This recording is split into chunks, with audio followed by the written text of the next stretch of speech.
नमस्कार सबैजनालाई। आज हाम्रो AutoCAD 2007 को अर्को भिडियो लिएर आएको छु मैले। त्यो भिडियो चाहिँ अलि सानो हुन्छ है त। मैले यसमा के सिकाउँछु भन्दाखेरि तपाईलाई पोइन्ट हैन हाम्रो पोइन्ट स्टाइल कसरी चेन्ज गर्ने, अनि पोइन्टको साइज कसरी बढाउने, अनि कुनै पनि लाइनलाई डिभाइड कसरी गर्ने हैन, अनि यो ब्रेक लाइन चाहिँ कसरी बनाउने भन्ने बारे यो भिडियो रहेको छ। तपाईलाई पोइन्ट भनेको कस्तो हुन्छ भन्दाखेरि जस्तै तपाईले एउटा सुरुमा तपाईलाई म डिभाइड लाइनलाई डिभाइड कसरी गर्ने भन्ने बारे भन्छु है त।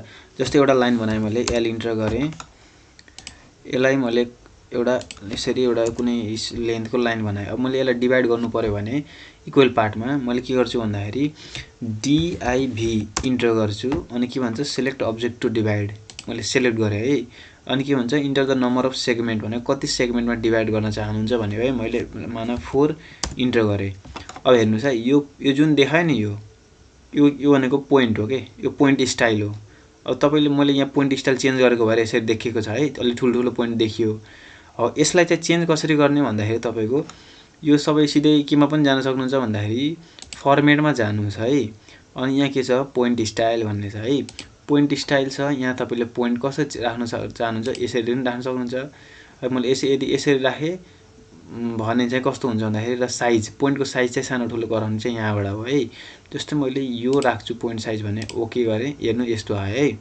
अनि फेरि म त्यही गएँ फर्मेटमा गएँ, पोइन्ट स्टाइलमा गएँ, अनि मैले अलि सानो गराउँछु है। यसलाई चाहिँ 5 राख्छु, ल मानौँ 5 राख्छु र यो राख्छु भने चाहिँ ओके गरे चाहिँ के भयो भन्दाखेरि तपाईको अलि सानो सानो देखियो है। यो अलि सानो सानो देखियो है। पोइन्ट अलि सानो ठ्याक्क मार्क मात्रै भइदिन्छ है। फेरि के गर्छु भन्दाखेरि अलि ठुलो अर्को कुनै पोइन्ट स्टाइल राख्नलाई तपाई फेरि त्यही फर्मेटमा जानु, पोइन्ट स्टाइलमा जानु है। अनि अर्को चाहिँ तपाईले यसरी राख्न सक्नुहुन्छ।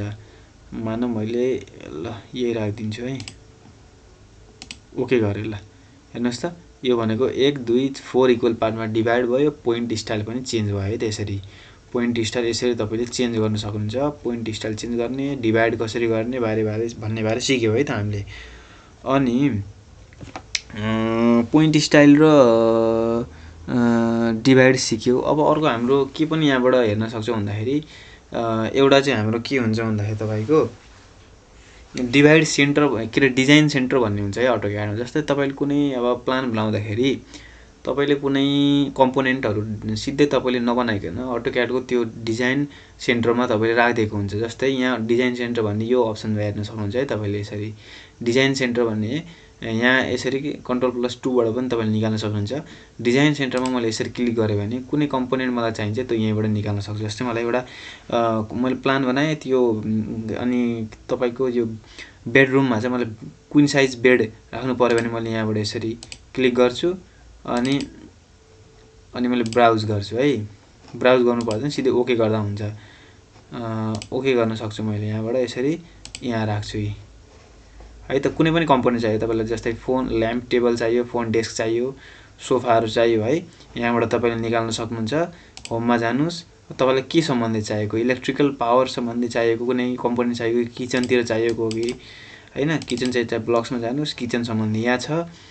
फेरि अर्को हो, फेरि होममा गएर अरु के हो ल्यान्डस्केपिङ सम्बन्धी हो, यहाँ छ ल्यान्डस्केपिङ सम्बन्धी चाहिँ स्प्रिङ्कलरहरु है, सर्भहरु, ट्री टाइपहरु। यसरी तपाईले ओके गरे भने यहाँबाट ट्री पनि यसरी निकाल्न सक्नुहुन्छ है त। तपाईले AutoCAD बाट बनाइराख्नु पर्दैन। जस्तै तपाईले अब अर्को के छ भन्दाखेरि होममा जानु भयो, मलाई के चाहियो भन्दाखेरि एउटा बेसिक इलेक्ट्रोनिक्स AutoCAD यहाँ एनालग छ, हाउस डिजाइनरमा गए म, ब्लक्समा गए। अब हेर्नु त बाथ टबहरु, फकेटहरु है, टोयलेट टबहरु यसरी छ, डोर राइट हङ हैन, डोरहरु छ, विन्डो फ्रेम। जस्तै यहाँबाट तपाईले सिधै विन्डो फ्रेम यहीँबाट पनि डाउनलोड गर्न सक्नुहुन्छ के, यसरी बनाइराख्नु पर्छ भन्ने छैन। यसलाई मैले काट्दे। यसरी डिजाइन सेन्टरलाई हामीले यसरी युज गर्न सक्छौं है त। डिजाइन सेन्टरलाई यसरी हामीले युज गर्न सक्यौ। जस्तै तपाईको यहाँ यो टुल्सहरुको बारे भन्छु है थोरै मैले, यहाँ छुटीफुटीको केही छन्। जस्तै तपाईले प्यान इन्टर गर्नुहुन्छ भने प्यान भनेको यसरी अब सर्छ के, यसरी ड्रइङ है यसरी सर्ने भयो यसरी है त, ड्रइङ सर्छ। यसको लागि हामी चाहिँ प्यान युज गर्छौं।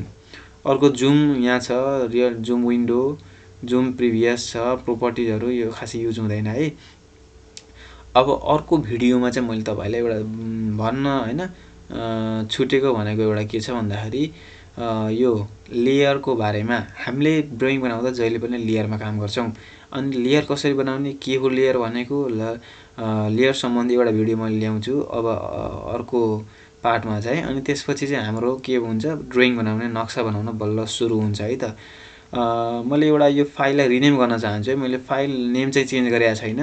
अब म फाइलमा गएर के गर्छु, योमा सेभ एज गर्छु है। यसलाई एउटा नेम दिन्छु,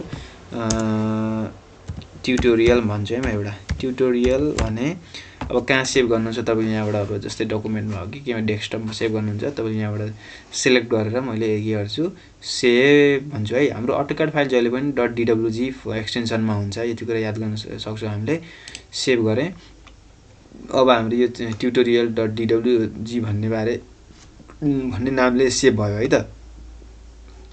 यो अन्डु र रिडु तपाईँले यहाँबाट पनि गर्न सक्नुहुन्छ है। अन्डु र रिडु, अन्डु भनेको कन्ट्रोल जेडबाट पनि गर्न सक्नुहुन्छ है। योभन्दा एक स्टेप अगाडिको स्टेपमा जाने कि। जस्तै मैले के गर्छु भन्दाखेरि एल इन्टर गरेँ, एउटा यो गरेँ नि, इन्टर गरेँ। अब म यो अन्डु गर्छु भने कन्ट्रोल जेड दाब्छु भने त्यो लाइन हरायो कि, भनेको एक स्टेप पछाडि गयो, लाइन नबनाउँदैको कन्डिसनमा गयो है। तपाईँले यसरी कन्ट्रोल जेडबाट अन्डु र कन्ट्रोल वाईबाट रिडु गर्न सक्नुहुन्छ है त। कन्ट्रोल जेड र कन्ट्रोल वाईबाट रिडु गर्न सक्नुहुन्छ। आजको लागि यति नै। अब अर्को भिडियो हामी लेयर मा काम कसरी गर्ने भन्ने बारे बुझ्छौँ। आजको लागि यति नै छ है त।